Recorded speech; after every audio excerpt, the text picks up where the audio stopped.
الحمد لله نحمده ونستعينه ونؤمن به ونتوكل عليه ونعوذ بالله من شرور أنفسنا ومن سيئات أعمالنا من يهده الله فلا مضل له ومن يضلله فلا هادي له وأشهد أن لا إله إلا الله وحده لا شريك له وأشهد أن محمدا عبده ورسوله أما بعد فإن خير الحديث كتاب الله وخير الهدي هدي محمد صلى الله عليه وسلم وشر الأمور محدثاتها وكل محدثة بدعة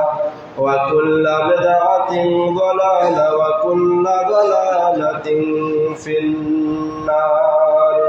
أعوذ بالله من الشيطان الرجيم. بسم الله الرحمن الرحيم.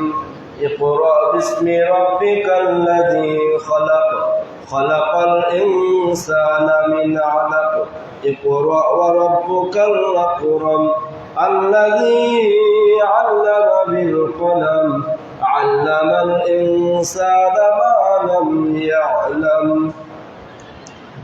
যাবতীয় প্রশংসা মহান আল্লাহ তাআলার, যার অশেষ মেহেরবানিতে বিগত জুমআগুলোর নাই আজকে আমরা সালাতুল জুমআ আদায় করার জন্য পবিত্র জামে মসজিদে উপস্থিত হওয়ার তৌফিক পেয়েছি। এজন্য অন্তরস্থল থেকে মহান রবের দরবারে আমরা প্রশংসা জ্ঞাপন করি। সকলে পড়ি আলহামদুলিল্লাহ। বিশ্ব মানবতার দূত, আখিরি জামানার নবী সাইয়্যিদুল কাওনাইন রাহমাতুল লিল আলামিন, যে মহামানবের অক্লান্ত পরিশ্রমের মাধ্যমে শান্তির ধর্ম নামক ইসলাম আমরা পেয়েছি, যে মহামানবের সুপারিশ ছাড়া কাল হাসরের ময়দানে আমরা কেউ জান্নাত লাভ করতে পারবো না, সে মহামানবের প্রতি আমরা সকলে দুরূদ ও তাসলিমা বর্ষণ করি। আমরা বলি আল্লাহুম্মা সাল্লি আলাইহি আল্লাহুম্মা বারিক আলাইহি। সুপ্রিয় উপস্থিতি, তাওহীদি জনতা, আমাদের ধারাবাহিক আলোচনা চলে আসছে জ্ঞান অর্জনের ফজিলত। এ সম্পর্কে আমরা কয়েক জুমা ধারাবাহিক আলোচনা করলাম। তারই প্রেক্ষাপটে একটা উল্লেখযোগ্য পয়েন্ট ছিল ফজিলাতুল কোরআন। কোরআন শিক্ষা করা কি ফজিলত! আল্লাহ সুবহানাহু ওয়া তাআলা পবিত্র কোরআনুল কারীম তারই প্রিয় হাবিব মুহাম্মদ সাল্লাল্লাহু আলাইহি ওয়াসাল্লাম উম্মতে মুহাম্মাদিকে ফজিলাতুল কোরআন, কোরআন তিলাওয়াত করার ফজিলত, কোরআন একটা মহা মূল্যবান সম্পদ এবং ঐশী একটা বাণী। এই বাণী শিক্ষা অর্জন করলে জাতিকে কি প্রদান করবে, তার ফজিলত কি, সে সম্পর্কে আমরা গত জুমআয় আলোচনা শুরু করেছিলাম। উপর উল্লেখিত বিষয় সম্পর্কেও আজকেও আমাদের খুতবার আলোচনার বিষয় হবে ইনশাআল্লাহ বিতাওফিকি ইল্লা বিল্লাহ। সুপ্রিয় উপস্থিতি, মুসল্লিন আযম, গত শুক্রবারে আলোচনার শেষে একটা হাদিস বলেছিলাম। হাদিসটা সম্পূর্ণ শেষ করতে পারি নাই, কিছু অংশ অবশিষ্ট ছিল। আমরা সেই হাদিসটা থেকেই আমরা আজকের খুতবার আলোচনা শুরু করছি। কোরআনের ফজিলত সম্পর্কে আল্লাহ সুবহানাহু ওয়া তাআলার প্রিয় হাবিব মুহাম্মদ সাল্লাল্লাহু আলাইহি ওয়াসাল্লাম একাধিক হাদিস দ্বারা উম্মতে মুহাম্মাদীকে জানিয়ে গিয়েছেন। তার মধ্যে উল্লেখযোগ্য যতগুলো হাদিস রয়েছে, একটা হাদিস হচ্ছে আন বুরাইদা রাদিয়াল্লাহু তাআলা আনহু قال كنت جالسا عند النبي صلى الله عليه وسلم। বুরাইদা রাদিয়াল্লাহু তাআলা আনহু বলেন, একদিন আমরা আল্লাহ রাসূল সাল্লাল্লাহু আলাইহি ওয়াসাল্লামের কাছে বসেছিলাম। ফাসামিতুহু ইয়াকুলু আন্নাল কুরআনা ইন্নাল কুরআনা। এমন সময় আল্লাহ রাসূলকে বলতে শুনলাম। আল্লাহ রাসূল সাল্লাল্লাহু আলাইহি ওয়াসাল্লাম বললেন, ইন্নাল কুরআনা ইয়ালকা সাহিবাহু ইয়াউমাল কিয়ামা। নিশ্চয় কোরআন তার পাঠককে, তার সাথীবর্গ, যে ব্যক্তি কোরআনকে লালন পালন করেছে, ধারণ করেছে, পার্লামেন্ট থেকে নিয়ে, রাষ্ট্র থেকে নিয়ে, সমাজ, পরিবার, ব্যক্তি, সর্বাঙ্গনে, ব্যবসা বাণিজ্য, মাঠে ঘাটে, সর্বাঙ্গনে যারা এই কোরআনকে বুকে ধারণ করেছে, কোরআনকে নিয়ে লালন পালন করেছে, কোরআন নিয়ে জীবন গঠন করেছে, এই কোরআন সদা সর্বদা পাঠক হিসেবে, পাঠকারী হিসেবে, পাঠিত বস্তু হিসেবে নিজের কাছে রেখেছে। এই কোরআন কাল কিয়ামতের দিন সে বান্দার জন্য সাক্ষাৎ করবে এমন সময়, হিনা ইয়ানশাক্কু আনহু কবরুহু কাররাজুলিস সাহিবি ফায়াকুলু লাহু, যে সময় সাক্ষাৎ করবে ওই বান্দাকে কবর থেকে উঠানো হবে এমন সময়, এমন অবস্থায় কবর থেকে উঠানোর সময় তার ভীত অবস্থা, ভীতি সঞ্চার এবং কলহিত অবস্থায় সে দুর্বল হয়ে থাকবে। এমন সময় কোরআন তার সাথে সাক্ষাৎ করবে। ফায়াকুলু লাহু, কোরআন তাকে বলবে, হাল তারিফুনি, তুমি কি আমাকে চিনো? ফায়াকুলু মা আরিফুকা, যাকে নিয়ে তুমি বুকে ধারণ করেছিলে, যাকে তুমি পাঠ করার মাধ্যম সাথী হিসেবে গ্রহণ করেছিলে। আল্লাহ জাজমাতুকা ফিল হাওয়াজিরি, গরমের সেই প্রখরতা অবস্থাতেও সে তৃষ্ণা মুক্ত আমি রেখেছিলাম। ওয়া আসহারতু লাইলাকা, এবং রাত্রি জাগ্রত করে রেখেছিলাম কোরআন তিলাওয়াতের কারণে। ওয়া ইন্না কুল্লা তাজিরিন মিন ওয়ারাই তিজারতিহি, প্রত্যেকটা মানুষ চায় লাভবান হতে। দুনিয়ার ব্যবসা করে মানুষ, প্রত্যেকটা ব্যবসায়িক তার ব্যবসার ক্ষেত্রে লাভবান হোক, এই জিনিসটা প্রতিটা মানুষেরই চাওয়া। ওয়া ইন্নাকাল ইয়াউমা মিন ওয়ারাই কুল্লি তিজারাতিন ফায়ুতাল মুলকা, আর আজকে তুমি এমন একটা ব্যবসা করেছো যে ব্যবসা করার কারণে আল্লাহ সুবহানাহু ওয়া তাআলা তোমাকে লাভবান করে দিবেন, তোমাকে লাভবান এবং সাফল্যমণ্ডিত করবেন। ফায়ুতাল মুলকা, তাকে তখন দেওয়া হবে বিয়ামিনিহি, তাকে ডান হাতে তাকে রাজত্ব দেওয়া হবে, বাদশাহী তাকে প্রদান করা হবে। ওয়াল খুলদা শিমালিহি, আর সে সদা সর্বদা যেন জান্নাতে থাকতে পারে তার একটা সার্টিফিকেট তাকে দেওয়া হবে। বিদেশে যায় আকামা দেয় না, কথা বলেন তো, বিদেশে গেলে আকামা দেয়। আকামা যতদিন হাতে থাকবে সৌদির সরকার কিছু বলতে পারবে? বলতে পারবে না। এটা যারা বিদেশে থাকেন তারা জানেন। আকামা না থাকলে ভাই কিয়ামত শুরু হয়ে যায়। এটা হাসরের ময়দান লাগে না, ইহকালে কিয়ামত শুরু হয়ে যায়। কথা বুঝতে পারছেন? কোন জায়গা পালিয়ে মানে তাকে যেভাবেই হোক তাকে আত্মগোপন করে থাকতে হবে যদি আকামা না থাকে। ঠিক তেমনি হাসরের ময়দানে কোরআন কোনো মানুষ যদি তিলাওয়াত করে, কোরআনকে ধারক বাহক হিসেবে গ্রহণ করে, কোরআন যদি বুকে লালন পালন করে, জীবনে লালন পালন করে, তাহলে এই কোরআন তিলাওয়াত করার কারণে সেই ব্যক্তিকে হাসরের ময়দানে একটা ওয়াল খুলদা বিশিমালিহি, বাম হাতে সে জান্নাতে চিরকাল বসবাস করবে, সেজন্য তাকে একটা সার্টিফিকেট দেওয়া হবে। সুবহানাল্লাহ বললেন না? জান্নাতে যাওয়ার সার্টিফিকেট পেয়ে গেলে আর কোনো চিন্তা থাকে? কথা বলেন, আর কোনো চিন্তা থাকে না। এটা তো তখনই হবে কোরআন শিখতে এসে পালিয়ে গেলে হবে? কথা বলে না? হ্যাঁ, কোরআন শিখতে এসে পালিয়ে গেলে এই চিঠি পাবেন কি ভাই? আপনারা বলেন, পাবেন না। এটা থাকতে হবে। কোরআন বলছে আমাকে শিক্ষা অর্জন করার জন্য সেই রোদের তীক্ষ্ণতায় আমাকে পালন করতে গিয়ে সে রোদের তীক্ষ্ণতায় তৃষ্ণাক্ত স্বাদ সে গ্রহণ করেছে, পিপাসার্থ ভাব সে গ্রহণ করেছে। আমাকে তিলাওয়াত করতে গিয়ে আসহারতু লাইলাক, মানে আমি তাকে রাত্রি জাগরণ করিয়েছি। কোরআন তিলাওয়াত করে রাত্রি জাগরণ করা 10টা মিনিট সহ্য হয় না। কথা বুঝলেন না মনে হয়? কোরআনের দার্স শুরু করেছি এশারের পরে, 10টা মিনিট সহ্য হয় না। হ্যাঁ, ওই যে বন্য গরু ছাড়া পেলে, বাঁধা গরু ছাড়া পেলে ছিটছিড়া যেমন পুকুরের ডাভার দিয়ে দেয় দৌড়, কথা বুঝতে পারছেন? ওরকম মুসল্লিরা ওরকম অবস্থা হয়েছে। এশারের নামাজ হইলে প্রয়োজনে সুন্নাত পড়বো না, তা ছিটছিড়া দিব দৌড়। ভাই এরকম করলে এটা কি ব্যবসা হলো? কথা বলেন না কেন? এটা ব্যবসা নয় ভাই। এরকম ব্যবসা লাভজনক হবে না। আপনি 50,000 টাকা নিয়ে গেলেন একটা গরু কিনতে, আপনি গরুর হাটে নামলেন, এখন চেষ্টা করছেন যে একটা ভালো দেখে গরু কিনবো, যাতে আমার একটা মোটা সোটা দেখে একটা গরু কিনবো, যাতে আমি লাভবান হই। কিন্তু আপনি ওখানে গিয়ে কোথাও খুঁজলেন না, 50,000 টাকা নিয়ে গেলেন, নিয়ে গিয়ে হাটে কেবল পা দিলেন, আবার চলে আসলেন। তাহলে গরু পাবেন? এটা কি লাভবান হবে?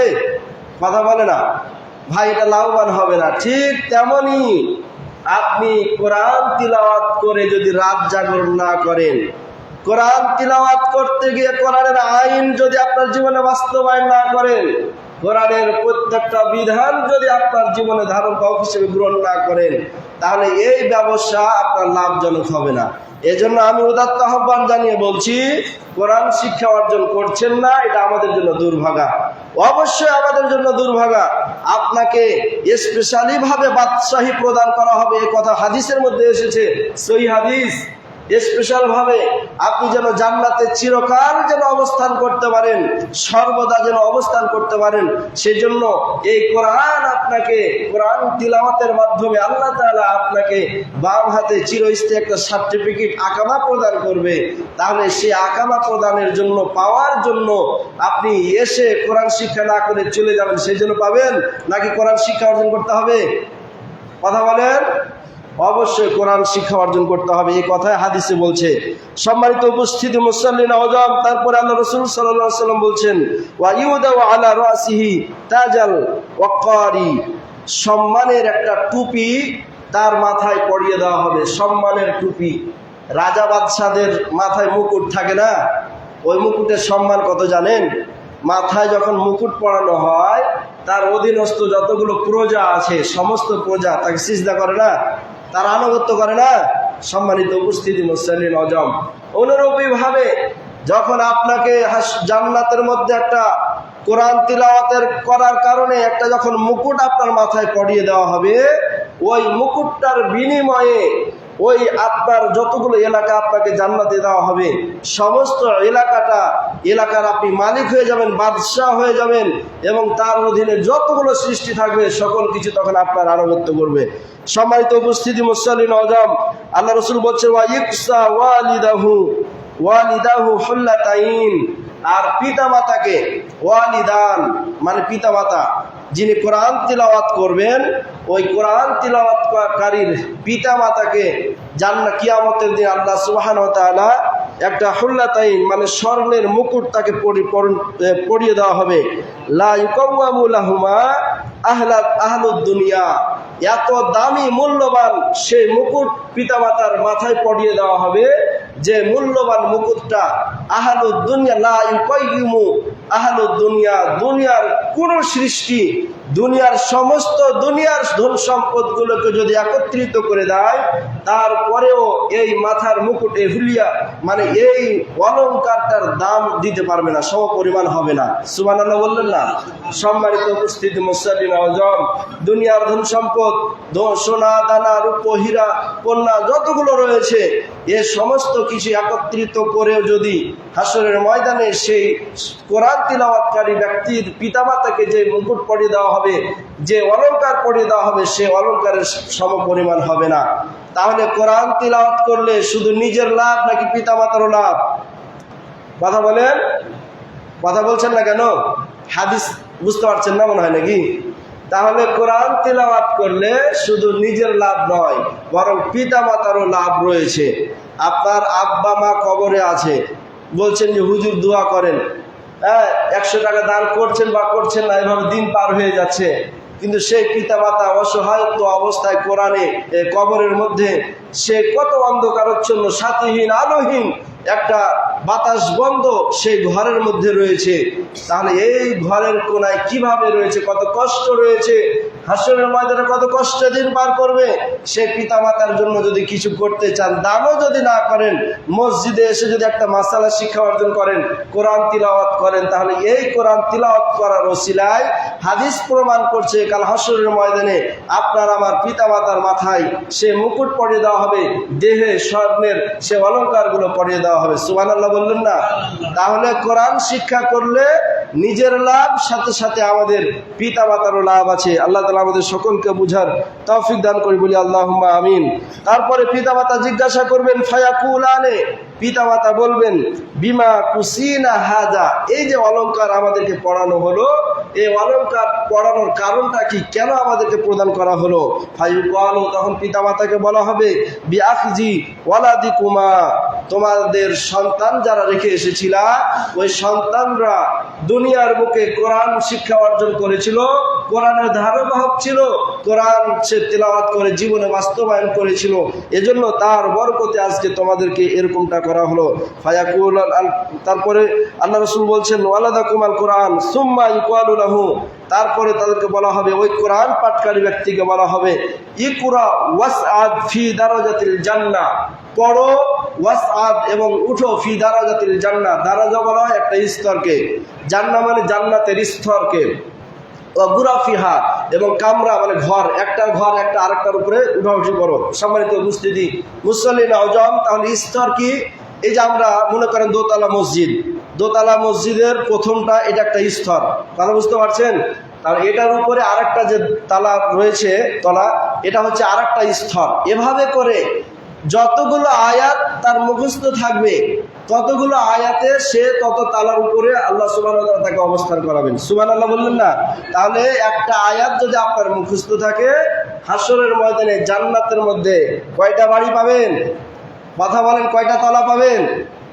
কথা বলে না, এজন্য পড়তে আসেন না। আশ্চর্য হইলাম না, এই জন্য মনে হয় পড়তে আসেন না। আর পড়তে না আসার কারণে কথা বের হয় না, কথা এরকমটাই নাকি? সম্মানিত উপস্থিতি মুসল্লিন আওজাম, কথা না বললে বক্তার ভালো লাগবে? কথা বললে কি বক্তার ভালো লাগবে? এটাও বলছেন না, আশ্চর্য কথা রে ভাই। কথা না বললে, আপনারা হু হা না দিলে ভালো লাগবে না। এই জন্য আমি বলছি, আমার প্রশ্নবোধক কোনো কথা থাকলে আপনারা উত্তর দিয়েন, ভালো লাগবে ইনশাআল্লাহ। উভয়ে শান্তি পাবো, শ্রোতা বক্তা উভয়ে কি পাবো? শান্তি পাবো। সম্মানিত উপস্থিতি মুসল্লিন আওজাম, তাহলে একটা আয়াত যদি আপনার মুখস্থ থাকে তাহলে একতলা বাড়ি আপনাকে আল্লাহ দান করবেন। সুবহানাল্লাহ বললেন না? তাহলে দুইটা আয়াত যদি থাকে তাহলে কয় তালা দিবে?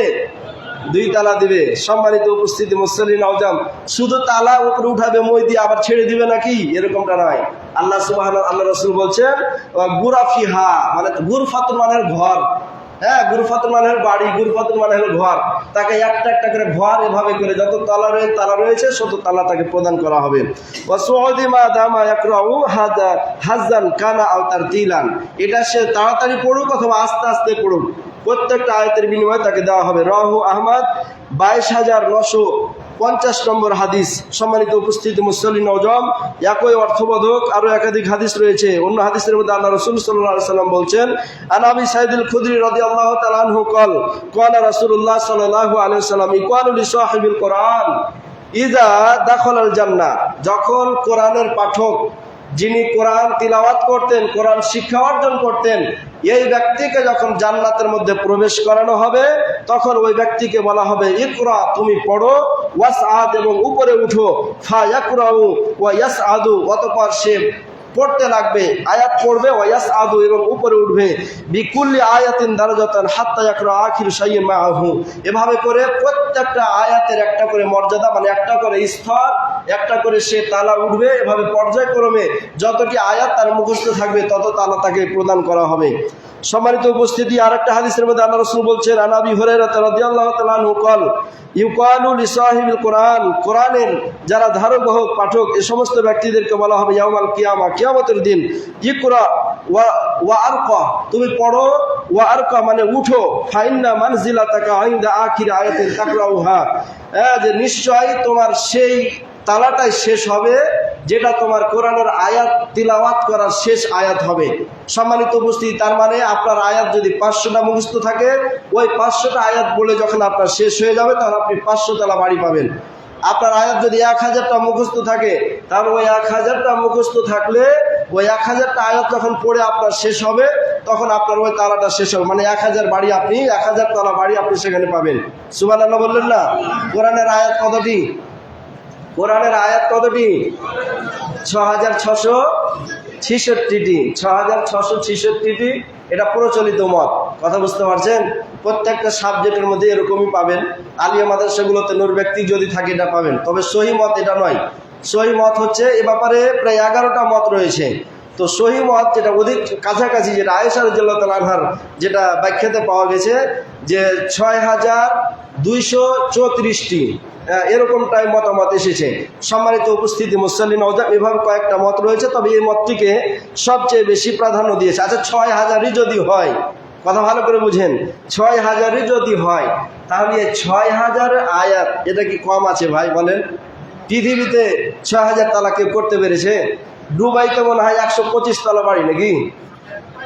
165, দুবাইতে সর্বঊর্ধ্বে 165 তালা করতে পেরেছে।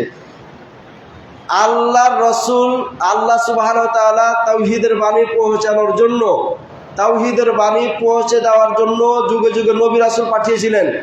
এই যুগে যুগে নবী রাসূলদের উপরে যারা নির্যাতন করেছিল, জালেম স্বৈরাচার শাসক যারা ছিল, তাদের মধ্যে উল্লেখযোগ্য দুইজন ছিল নমরুদ আর ফেরাউন। কথা বুঝতে পারছেন? নমরুদ আর ফেরাউন। নমরুদের সময় হযরত ইব্রাহিম আলাইহিস সালাম ছিলেন, আর ফেরাউনের সময় হযরত মুসা আলাইহিস সালাম ছিলেন। নমরুদের বক্তব্য হলো, হযরত ইব্রাহিম আলাইহিস সালাম পর্যায়ক্রমে মূর্তিগুলোকে ভেঙে দিয়ে যখন পর্যায়ক্রমে চেষ্টা করলো যে আমি দাওয়াত দিতে থাকবো, কিন্তু তার দাওয়াতি কার্যক্রমকে বন্ধ করে দেওয়ার জন্য চক্রান্ত করলো নমরুদ। পর্যায়ক্রমে এক পর্যায়ে যখন বাধা দিতে পারলো না, তখন নমরুদ বলল, তোমার আল্লাহ কোথায় আছে বলো, তোমার আল্লাহকে ধ্বংস করবো। নাউজুবিল্লাহ বললেন না? তো ওইভাবে ধ্বংস করবো যখন বললো, তো ইব্রাহিম আলাইহিস সালাম ইশারা করলেন কোন দিকে? আসমানের দিকে ইশারা করলেন। এবার ওই নমরুদ চেষ্টা করলো যে আমি বিভিন্ন রকমের আমি তালা তৈরি করব এবং উঁচু একটা বিল্ডিং তৈরি করব, বিল্ডিং তৈরি করে সেখানে গিয়ে আমি তীর নিক্ষেপ করব আকাশের দিকে। আল্লাহ সুবহানাহু ওয়া তাআলা চক্রান্তকারীর চক্রান্তকে দূরীভূত করার জন্য কৌশল অবলম্বন করেন। এটা কোরআনে স্পষ্ট আয়াত দ্বারা প্রমাণ। সম্মানিত উপস্থিতি, আল্লাহ সুবহানাহু ওয়া তাআলা বললেন রক্ত মাখিয়ে দাও। জিবরাইল আলাইহিস সালামকে যখন বললেন যে রক্ত মাখিয়ে দাও, সে রক্ত মাখার তীর যখন ফিরে আসলো, তখন নমরুদ আনন্দে চিত্ত ভেসে উঠলো যে আমি তাকে ধ্বংস করতে পেরেছি, ইব্রাহিমের আল্লাহকে ধ্বংস করতে পেরেছি। সম্মানিত উপস্থিতি, তাহলে সেই সময়ের সারা বিশ্বে পৃথিবীর বুকে বর্তমানে যেমন পৃথিবীর বুকে প্রভু হয়ে আছে আমেরিকা, কথা বুঝতে পারছেন, সারা পৃথিবীকে পরিচালনা করছে এবং অহংকার বশত তারা বিভিন্ন জায়গায় মুসলিমদের উপর তারা নির্যাতন করছে। সে সময়ে নমরুদ ছিল সারা বিশ্বের মধ্যে স্বৈরাচার এবং প্রভু সমতুল্য। সে সময়ে তারা প্রভুর স্থানে থেকে সারা পৃথিবীকে পরিচালনা করার অহংকার ভাব সেখানে দেখাতো। সম্মানিত উপস্থিত মুসলিম আজম, তারাও কিন্তু এত উঁচা তৈরি করে পারে নাই। তারপরে যদি ফেরাউনের দেখি, বিভিন্ন উঁচা উঁচা তারা প্রাসাদ তৈরি করেছিল। তাহলে এত বিশাল বিশাল প্রাসাদ তৈরি করেও তারা সে আল্লাহ সুবহানাহু ওয়া তাআলা সে উঁচু স্তরটা তারা যেতে পারেনি, আর কখনো যেতে পারবেও না। এটা অসম্ভব, মানুষের জন্য, সৃষ্টির জন্য এটা কখনো সম্ভব হতে পারে না। সম্মানিত উপস্থিতি, আল্লাহ সুবহানাহু ওয়া তাআলা বলছেন মানুষরা 175 কোন কথা হাজার হাজার তালাও যদি তৈরি করে, তারপরেও এতটা তৈরি করতে পারবে না। আল্লাহ সুবহানাহু ওয়া তাআলা জান্নাতের মধ্যে এক আয়াত পরিমাণ একতারা, তার মানে 6000 আয়াত যদি কোনো ছাত্র অথবা কোনো শিক্ষকের মুখস্থ থাকে, কোনো আলেমের মুখস্থ থাকে, তাহলে সেই একটা আয়াত পরিমাণ তালা, তার মানে তাকে 6000 পরিমাণ তালা আল্লাহ সুবহানাহু ওয়া তাআলা জান্নাতে দান করবে। সুবহানাল্লাহ বললেন না? তাহলে এই তালা অর্জন করার জন্য মসজিদে আসবেন, শিক্ষা অর্জন করতে আসবেন।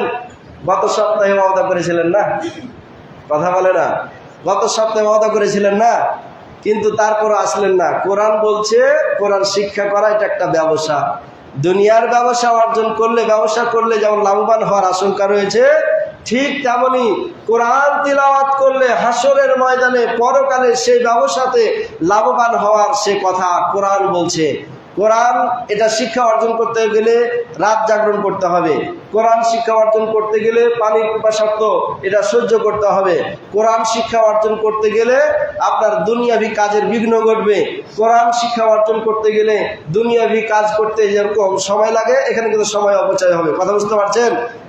কাজ ছিল আপনাকে মোড়ে যেতে হবে, কিন্তু আপনি মোড়ে গেলেন না, এখানে আপনি করলেন। তাহলে পারিবারিক কাজে মোড়ে যেতে হবে, সে কাজটাতে না গিয়ে আপনি কোরআন শিক্ষায় 10 মিনিট সময় দিলেন, এটা কি ক্ষতি নয়? এটা কি দুনিয়াবি ক্ষতি না? কথা বলেন? তাহলে এই সময়টা আপনি লস করলেন, তাহলে এই সময়টা আপনি নষ্ট করলেন কোরআন শিক্ষার জন্য। তাহলেই তো কোরআন আপনাকে হাসরের ময়দানে সে বাম হাতে সে স্থায়ী জান্নাতের সার্টিফিকেট প্রদান করবে এবং ডান হাতে আপনাকে সে রাজত্ব এবং বাদশাহীর ক্ষমতা আপনাকে প্রদান করবে। লস স্বীকার করলে, সময় ব্যয় করলে, শারীরিক কষ্ট স্বীকার করলে, মানসিক যন্ত্রণা সহ্য করলে তখনই আপনাকে এটা প্রদান করবে। স্বাভাবিক অবস্থায় আপনাকে দেবে না। আপনি মনে করবেন যে আমার বয়স তো এখন 60 বছর, আমি সংসারে বিভিন্ন রকমের চিন্তা নিয়ে আছি, সংসারের আমার কাজ, মাথায় টেনশন আছে, এজন্য আমি পড়তে পারছি না। সময় আর পাবেন? কথা বলেন না? সময় কি আর পাবেন রে ভাই? সময় তো পাবেন না। ওই কাজটাকে বাদ দিয়ে 10 মিনিট এটাতে সময় দেন। পারছেন না? আমি তো হাদিস বলে দিয়েছি, আয়েশা রাদিয়াল্লাহু তাআলা আনহা থেকে স্পষ্ট হাদিস সেটা স্পষ্টভাবে আপনি উচ্চারণ করতে পারছেন না, আলিফ বে তে সে পড়ছেন, বা তা সা পড়ছেন না, কিন্তু নিয়ত আছে কাকে পাওয়ার জন্য? কথা বলেন, আল্লাহকে পাওয়ার জন্য। এজন্য আয়েশা রাদিয়াল্লাহু তাআলা আনহার সহিহ হাদিস দ্বারা প্রমাণ, সে ব্যক্তি আলিফ বা তা সা শুদ্ধ করে উচ্চারণ করলে যেমন এক নেকি যদি পায়, তাহলে শুদ্ধ করে উচ্চারণ করতে চাইছে কিন্তু পারছে না, কোনো রকমে থেতলা মেথলা হয়েছে, এরকমটাও যদি হয় তাহলে 2 নেকি। কথা বুঝতে পারলেন না? তাহলে আলিফ বা তা সা শুদ্ধ করে উচ্চারণ করলে একটা অক্ষরে কয় নেকি কথা বলেছিলাম? 10 নেকি না? তাহলে 10 নেকি, ডবল নেকি পাবেন যদি আলিফ বে তে সে করে পড়েন। পড়তে চাইছেন জবর, কিন্তু আলিফ জের এ পড়ছেন, আলিফ জেবের এ, বারবার বলছি জেবের নয় জের হবে। কথা বুঝতে পারেননি? জবর জেবের না জের হবে, কিন্তু বলছি কিন্তু আপনার জিহ্বা ঘুরছে না, ওইটাই যেন বের হচ্ছে। তো ওইটা বের হলেও চেষ্টা যখন করছেন, এজন্য আপনাকে 20টা নেকি দেওয়া হবে, এজন্য 20টা নেকি দেওয়া হবে। তাই আমি পরিশেষে আপনাকে বলছি, উদাত্ত আহ্বান জানিয়ে বলছি, আপনারা অবশ্যই শিক্ষা অর্জন করার চেষ্টা করেন। সময় ফুরিয়ে গেল ভাই, আর এটা আসবে না। আজ বুঝবি না বুঝবি কাল, লাড়বি চাড়বি পাড়বি গাল, একটা প্রবাদ আছে। হ্যাঁ, একটা প্রবাদ আছে বাংলাতে, গ্রাম্য ভাষা, যে আজ বুঝবি না বুঝবি কাল, লাড়বি চাড়বি পাড়বি গাল। কথা বুঝতে পারছেন? আজ বুঝতে পারছেন না, খুব আনন্দ চিত্তে দিন পার করছেন, কিন্তু এই সময়টা চলে গেলে একটা এমন সময় আসবে, যে সময়টা আপনাকে অনেক কষ্ট, ক্লিষ্ট এবং আফসোস আর চিন্তা ফিকিরের সাথে, প্রেশানি টেনশনের সাথে আপনাকে অতিবাহিত করতে হবে। তাই তো উর্দুতে একটা প্রবাদ আছে, আজকা কাম কালপার নাডাল। শুনেননি এগুলো নাকি? আজকের কাম কালপার নাডাল, মানে আজকের কাজ কালকের জন্য রেখে দিও না। যেটা যখন করার দরকার সেটা তখনই আপনি করে ফেলেন। এখনই শিক্ষা অর্জন করা দরকার, যেহেতু শিখছেন না, বিধান যেহেতু আল্লাহর, অতএব এখনই শিক্ষা অর্জন করে ফেলেন। হ্যাঁ, আরবিতে একটা প্রবাদ, এক কবি বলছেন, ইয়াসুরুল মারউ মা যাহাবাল লায়ালি ওয়া কানা যিহাবুহুন্না লাহু যিহাবা। কবি বলছেন যে মানুষের রাত্রি চলে যাওয়াটাতে মানুষকে আনন্দিত করছে। মানুষ খুব আনন্দিত যে আমি সকালবেলা এ কাজটুকু আমি রেখে এসেছি, সন্ধ্যাবেলা এ কাজটুকু রেখে এসেছি মাঠে, তো যখন রাত্রি চলে যাবে তাড়াতাড়ি আমি ফজর করেই আমি চলে এসে ওই কাজটুকু শেষ করব। তাহলে রাত চলে যাওয়াটা তার অপেক্ষমান না? রাত চলে গেলে সে ব্যক্তি আনন্দিত না? কথা বলেন, আনন্দিত। কারণ মাঠে গেলেই যে টাকা, দোকানে গেলেই টাকা, এই দুনিয়া অর্জন করার জন্য তার মন সবসময় আকৃষ্ট থাকে। এজন্য শুধু সে চিন্তা করছে রাতটা কখন পার হবে, এরকম টেনশনে সে অতিবাহিত করছে। রাত চলে গেলে আনন্দ পার হয়। কবি বলছেন ওয়াকানা যিহাবুহুন্না লাহু যিহাবা। আরে তার রাত চলে যাওয়াটা আনন্দের বিষয়, সে ভাবছে, কিন্তু এই রাত চলে যাওয়াটা মানে তার জীবনে একটা রাত কমে গেল। আর পাবে ওই রাতটাকে আর পাবে? ওই রাতটা আর পাবে না, ওই সময়টা আর পাবে না। ওই সময়টা চলে গেল, তার মানে সে যদি 60 বছর বাঁচে, তাহলে সে 60 বছর থেকে একটা রাত কমে গেল। এখানে আনন্দ হওয়ার কিছু নয়, বরং নিজেকে চিন্তা করা উচিত, আমার কি করণীয় ছিল, আমি কি করলাম, কাল হাসরের ময়দানে আমাকে এই রাতটার হিসাব দিতে হবে। সেই হিসাবটা আমি পঙ্খানুভাবে আমি আমার প্রভুর কাছে দিতে পারবো কিনা, এই চিন্তাটা করা উচিত ছিল। চেহেল সালে ওমরে আজিজাত গুজাস মিজাজে তুয়াজ হা লতিফলে নেগাস হামাবা হাওয়া উ হাওয়া শাক্তি দমে বা মোসালেহ নাপার দাখতি। হ্যাঁ, কারিমা পান্দনামার কারিমার এটা শের। কবি বলছেন যে তোমার বয়স 40 বছর হয়ে গেল, তারপরেও সে শিশুকাল মন মানসিকতা তোমার ফিরে আসলো না। শিশুকাল এটা লোভের কাজ, লোভের সময়। ভালো করে বুঝবেন, আপনার সে শিশু বাচ্চাটাকে দোকানে নিয়ে গেছেন, সে দোকানে গেলে বাচ্চাটা ঠিক থাকবে? কথা বলছেন না কেন? ঠিক থাকবে জি ভাই। আব্বা গাড়িতে নিব, আব্বা বিয়ে বিস্কিট খাবো, বলবে না? তার মানে শিশুকালটা লোভের কাল। কথা বুঝতে পারছেন? ভক্ষণ করার কাল, পাওয়ার কাল, গ্রহণ করার কাল। এই সময় শুধু খাবো দাবো ঘুরবো ফিরবো, যা মন চাইবে সেটাই করব। তো কবি বলছেন 40টা বছর তোমার চলে গেল, ওই 40 বছর চলে গেল মানে তোমার এক পা কবরে চলে গেল। তুমি এখনো দুনিয়া অর্জন করার জন্য ব্যবসা বাণিজ্য, মাঠ ঘাট, চাকরি ইত্যাদি নিয়ে তুমি ব্যস্ত থাকলে, একবার কি তুমি ভেবে দেখলা যে কবরে এক পা চলে গেল মানে আমাকে আমার 40টা বছরের হিসাব কবরের মধ্যে দিতে হবে, এরকম কি একটা বার চিন্তা ভাবনা করলা? কবি বলছে তুমি করলা না। হামা বা হাওয়া ও হাওয়া সাখতি, তোমার 40টা বছর পুরোটা দিনই তোমার গেল দুনিয়া অর্জন করার জন্য, লোভ লালসা, তোমার ইচ্ছা পূরণে, তোমার খাহেসে নাফসি পূরণ করতে করতে 40টা বছর চলে গেল। দমাবা মুসালেহ নাফারাদাখতি, একটা মুহূর্ত, একটা সময়, একটা মিনিট তুমি চিন্তা ভাবনা করলা না আমার আল্লাহ আমাকে কি দিয়ে পাঠিয়েছে, আমার আল্লাহ আমাকে কেন পাঠিয়েছে, আমার আল্লাহর আমি কি কাজ করছি, আবার আল্লাহর কাছে যাব, আমি পরকালে মুক্তি লাভ করার জন্য আমি কি পরকালে নিয়ে গেলাম, একটা সময়ের জন্য, মুহূর্তের জন্য তোমরা একটু চিন্তা ভাবনা করলে না। সুপ্রিয় উপস্থিতি মুসলিম আজম, এজন্য আমার পক্ষ থেকে আপনাদের উদাত্ত আহ্বান জানিয়ে বলছি, 60 বছর উন্নতি করলেন, অনেক কিছু করলেন, অনেক কিছু করলেন, যতদিন বাঁচবেন ভাই কাজ শেষ হবে না, কাজ করতেই থাকতে হবে। কাজ করাটাই মুমিনের কাজ, কারণ আল্লাহ সুবহানাহু ওয়া তাআলা বলছেন প্রত্যেকটা মানুষকে তার রবের কাছে ফিরে যেতে হলে কষ্ট, ক্লিষ্ট, শ্রম, ত্যাগ, পরিত্যাগের মাধ্যম দিয়ে সেই মানুষকে আমি আল্লাহ রবের কাছে ফিরে আসতে হবে। অতএব মরার আগ পর্যন্ত কাজ রয়েছে, কাজ থেকে কখনো নিস্তার আপনি পাবেন না। এর মধ্যেই আপনাকে 10 মিনিট 20 মিনিট কোরআন শিক্ষার জন্য সময় বের করতে হবে। করবেন তো ইনশাআল্লাহ? এদের কথা আর বলে না, এই এখন আর ইনশাআল্লাহ বলে না। ফজিলতের হাদিস শুনা কত বাহাবা দিলেন, ফজিলতের হাদিস শুনা কত মারহাবা দিলেন। এই ফজিলত গুলো পেতে হলে ভাই শরম লাগবে, সময় ব্যয় করতে হবে, আপনার ইচ্ছা আপনাকে পেশ করতে হবে, তখন তো পাবেন। এজন্য আমরা নিয়ত করি আল্লাহ সুবহানাহু ওয়া তাআলা আমাদের সকলকে যেন বুঝার তৌফিক দান করি, বলি আল্লাহুম্মা আমিন। এ সম্পর্কে যদি আমরা আরো হাদিস দেখি তাহলে আমরা প্রতীয়মান হব। আল্লাহ রাসূল সাল্লাল্লাহু আলাইহি ওয়াসাল্লাম বলছেন,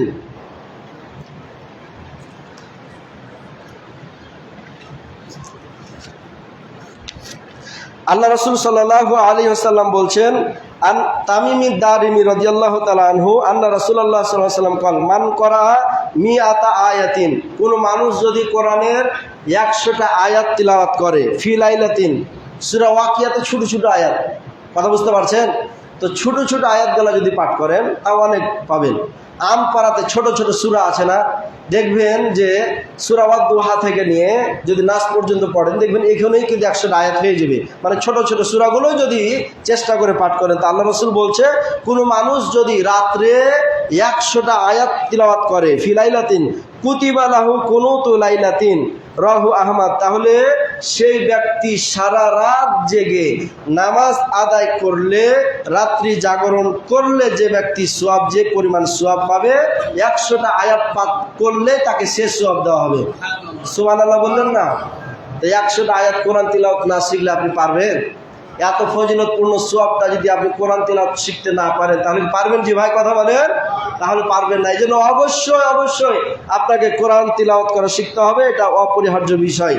রাত্রি জাগরণ করলে হাদিস আসছে, মান কামা লাইলাতান, কোনো মানুষ যদি রাত্রি জাগরণ করে, ফি রমাদান, রমজান মাসে, তাহলে গুফিরা লাহু মা তাকদ্দামা মিন যামবিহি, বুখারী শরীফের হাদিস, তাহলে তার অতীতের সমস্ত পাপগুলো ক্ষমা করে দেওয়া হবে। সুবহানাল্লাহ বলেন। এই সুবহানাল্লাহ বললে কত সওয়াব জানেন? গত হাদিসে বলিনি, একবার সুবহানাল্লাহ বললে আসমান এবং জমিনের সারা যত ফাঁকা রয়েছে সমস্ত জায়গা পরিপূর্ণ করে দেয় নেকিতে। সুবহানাল্লাহ বলতেও যদি ভাই কৃপণগিরি করেন তাহলে এর থেকে আফসোস আর কিছু থাকবে না। এখানে আসছি মনে করছেন আপনাদের মতন গরুকে আবার পাঠাবেন, বুঝলেন না? জ্ঞান নাই সে কি গরু না? কথা বলে, জ্ঞান নাই সে গরু রে ভাই, কোরআনে বলছে আমার কথা না। জ্ঞান না থাকলে সে গাধা, কোরআন বলছে আমার কথা না। তাহলে জ্ঞানহীন মানুষ পশুর চেয়েও নিকৃষ্ট, জ্ঞানহীন মানুষ পশু সমতুল্য। তাহলে জ্ঞান না থাকলে সে ব্যক্তি পশু। এটা ইসলামী সাহিত্য, কোরআন এবং হাদিসের একাধিক দলিল দ্বারা আমরা প্রতীয়মান হয়েছি। তাহলে জ্ঞানহীন থাকবেন না আপনাদের কাছে এখানে আসছি জ্ঞান নিবেন? জ্ঞান নিবেন না জ্ঞানহীন থাকবেন? জ্ঞান নিতে হবে। আর জ্ঞান যদি না নেন তাহলে যেটুকু আমি নিয়ে আসছিলাম সেটুকু আমি হারিয়ে চলে যাব। তাহলে লস শুধু আপনাদের নাকি আমারও? কথা বলেন, আপনারও আমারও। আজকে আলেম ওলামা কি করে জানেন? খুতবা দিতে উঠে কিভাবে যেমন তেমন করি 2-4টা হাদিসের কথা বলে সময় পার করে দেয়। গ্রাম্য বাড়িগুলোতে দেখবেন, গ্রাম্য মসজিদগুলোতে একটা হুজুর 10 বছর ধরে ইমামতি করছে, বিষয় পাল্টাই না, ওই বিষয়ে কিভাবে ডাল খিচুড়ি করে সময় পার করে দেয়। তখন রিপোর্ট দেয়, আমরা যখন গ্রামে যাই তখন রিপোর্ট দেয় যে আমাদের হুজুর নতুন করে কোনোদিন দেখে শুনে খুতবা পাঠ করে না, যা বলে 10 বছর থেকে ওগুলাই শুনে আসছে। কথা বুঝতে পারছেন? এটার মূল কারণ কি বলেন তো? এটা মূল কারণ তো সাধারণ মানুষ। আপনারা যদি ধরতেন হুজুর আজকে এই বিষয়ে আলোচনা করেন, হুজুর আজকে এই বিষয়ে আলোচনা করেন, আমাদেরকে এই বিষয়টা জানাতে হবে, জ্ঞানের ফজিলত সম্পর্কে জানাতে হবে, সালাতের পদ্ধতি সম্পর্কে জানাতে হবে, সিয়ামের পদ্ধতি আমাদেরকে জানাতে হবে, আমাদের ঈমান আকীদা নিয়ে ওয়াজ করেন, বিভিন্ন বিষয় সম্পর্কে যখন জনগণের সাধারণ মানুষের আবেগ অনুভূতি প্রকাশ পাবে, সেই আবেগটা পূর্ণ করতে ইমাম তখন ঠেলায় পড়ে কোরআন হাদিস পড়ে তখন সেই অনুযায়ী বক্তব্য দেবে, ঠিক আছে না? কিন্তু যখন মুসল্লিদের কাছ থেকে কোনো আবেগ পাই না, তখন যেভাবে দিন যায়, গেলেই হলো গোলেমেলে দিন যেভাবে সেভাবে তখন সে খুতবা প্রদান করা চলা শুরু করে। এজন্য আপনাদের উদাত্ত আহ্বান জানিয়ে বলছি, আপনাদের আবেগ বাড়ান, জ্ঞান অর্জন করার জন্য আপনাদের ইচ্ছায় গতিকে আপনি বৃদ্ধি করেন। ভাই মূর্খ হয়ে থাকেন না, মূর্খতার জীবন, এটা অন্ধকারচ্ছন্ন জীবন। ইহকালে যেমন অন্ধকারচ্ছন্ন, কবরের বাড়িতেও অন্ধকার, সে হাসরের ময়দানেও অন্ধকার। সারা জীবন অন্ধকারে আপনাকে অতিবাহিত করতে হবে। এজন্য জীবন আলোকিত, ইহকাল পরকাল জীবনকে আলোকিত করতে হলে জ্ঞান অর্জন করেন। আর আমি জ্ঞানের বই যতগুলো রয়েছে আমি নিয়ে আসছি, এই বইগুলো থেকে জ্ঞান দিব, আপনারা একটু অর্জন করার চেষ্টা করেন। আপনারা না করলে আবার আমাকেও এখান থেকে যখন যেতে হবে, মূর্খ অবস্থাতে আবার যেতে হবে। হাসরের মাধ্যমে হিসাব দেওয়াটা আমার জন্য খুব কঠিন হয়ে যাবে। সেজন্য বলছি, আমিও পরকালে মুক্তি পাই, সাথে সাথে আপনারাও যেন মুক্তি পান, সেই চেষ্টা আমরা উভয় থাকবো, ইমামও থাকবো, মুসল্লিরাও থাকবো তো ইনশাআল্লাহ। শিক্ষা অর্জন করবেন তো ইনশাআল্লাহ। কোরআন তিলাওয়াত করার জন্য এশারের পরে যে ব্যবস্থা করা হয়েছে, সেই ব্যবস্থা আপনারা অংশগ্রহণ করবেন তো? কথা বলেন। ইনশাআল্লাহ করবো। আল্লাহ তাআলা আমাদের সকলকে তৌফিক দান করে বলে আল্লাহুম্মা আমিন। তাহলে আল্লাহ রাসূল বলছে, কোনো মানুষ যদি রাত্র জাগরণ করে, রাত্র জাগরণ করলে ওই ব্যক্তির অতীতের সমস্ত পাপগুলো ক্ষমা করে দেওয়া হয়। তাহলে এই ব্যক্তির ফজিলতের কথা আল্লাহ রাসূল বলছে, রাত্র জাগরণ করলে যেমন তার ক্ষমা করে দেওয়া হয়, রাত্র জাগরণ করার দ্বারা যতগুলো সওয়াব তাকে প্রদান করা হবে, কোনো মানুষ যদি রাতের শুরু অংশে মাত্র 100টা আয়াত পাঠ করে, তাহলে সেই পরিমাণ সওয়াব তাকে প্রদান করা হবে।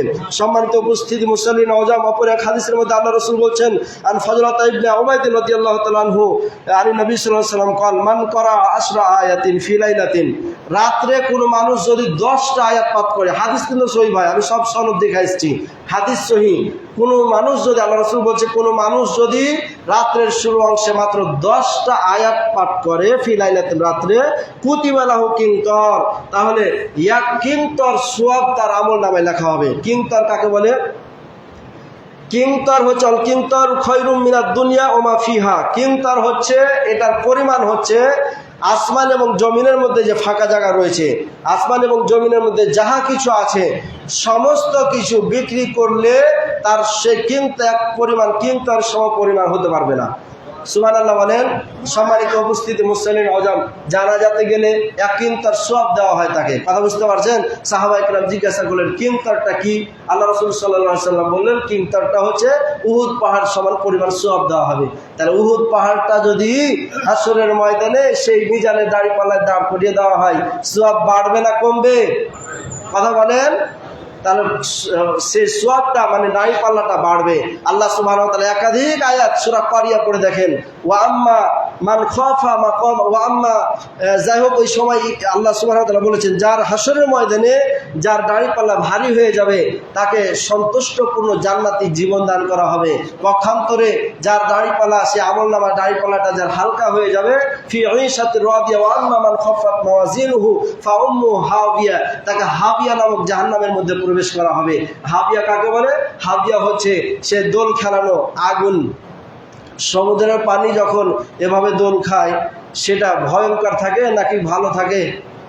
এভাবে ঢেউ থাকে, তাহলে ভয়ঙ্কর থাকে না? জি ভাই, যারা মাঝি আছে ওরাই বুঝতে পারে যে সমুদ্রের ঢেউ যখন উঠে, এ সময় নৌকা স্থির থাকাটা, মাঝির স্থির থাকাটা খুব কষ্টকর হয়ে যায়। তো জাহান্নামের মধ্যে সে হাবিয়া নামক জাহান্নামের মধ্যে সে আগুনগুলো যখন এবার ঢেউ খাবে আর তাকে সে আগুনের মধ্যে পুড়াতে থাকবে, এটা খুব ভয়ঙ্কর এবং কষ্টকর হবে না? কথা বলেন, কষ্টকর হবে। তাহলে ওই ভয়ঙ্কর কষ্টকর অবস্থা থেকে বাঁচার জন্য উহুদ পাহাড় পরিমাণ, সে যদি পাহাড় পরিমাণ সোয়াবটা যদি আপনার আমল নামায় দিয়ে দেওয়া হয়, তাহলে আপনার আমল নামা, নেকির আমল নামা ভারী হবে না? কথা বলেন, ভারী হলে সন্তুষ্টপূর্ণ জান্নাত দেওয়া হবে। আর ভারী হবে তখনই যখন 10টা আয়াত রাতের শুরুতে আপনি আলোচনা করবেন। 10টা আয়াত রাতের শুরুতে যখন আপনি তিলাওয়াত করবেন, তখনই। সূরা ইখলাসে কয়টা আয়াত? 4টা আয়াত না? তাহলে 4টা হয়ে গেল।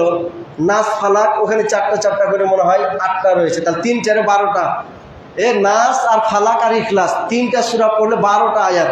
2টা বেশি হয়ে গেল না জি ভাই? কথা বলেন, 2টা বেশি হয়ে গেল। তাহলে সূরা নাস আর ফালাক আর ইখলাস, এটা আমরা অন্তত, এটা তো আমাদের মুখস্থ আছে। তো যদি এটাই মুখস্থ থাকে, তাহলে আপনারা অবশ্যই এই আমলটা করেন প্রতিদিন মাগরিবের পর। এক তো সহিহ হাদিস দ্বারা প্রমাণ, আল্লাহ রাসূল বলছেন প্রতি ওয়াক্তের পরে একবার করে সূরা নাস ফালাক, মানে জোহর, আসর, এশার, এই 3 ওয়াক্তে একবার করে সূরা নাস ফালাক ইখলাস পড়ার কথা আসছে। আর মাগরিব আর ফজরের পরে 3বার করে সূরা নাস ফালাক ইখলাস পড়ার কথা আসছে। তাহলে এটা যদি পাঠ করেন, তাহলে এই আমলটা চলে আসলো না? তাহলে মাগরিবের নামাজের পরে যদি সূরা নাস ফালাক ইখলাস একবার করে পাঠ করেন, তাহলে 1 উহুদ পাহাড় পরিমাণ সওয়াব আপনাকে দেওয়া হবে। সুবহানাল্লাহ বলেন। তাহলে এরপর থেকে আমরা এই আমলটা করব তো ইনশাআল্লাহ?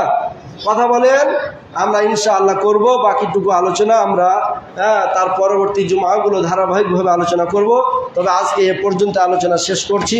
আল্লাহ সুবহানাহু ওয়া তাআলা যেন আমাদের সকলকে উক্ত আমল মাসালাগুলো বুঝার এবং তদনুযায়ী আমল করার তৌফিক দান করে বলি আল্লাহুম্মা আমিন। আমাকে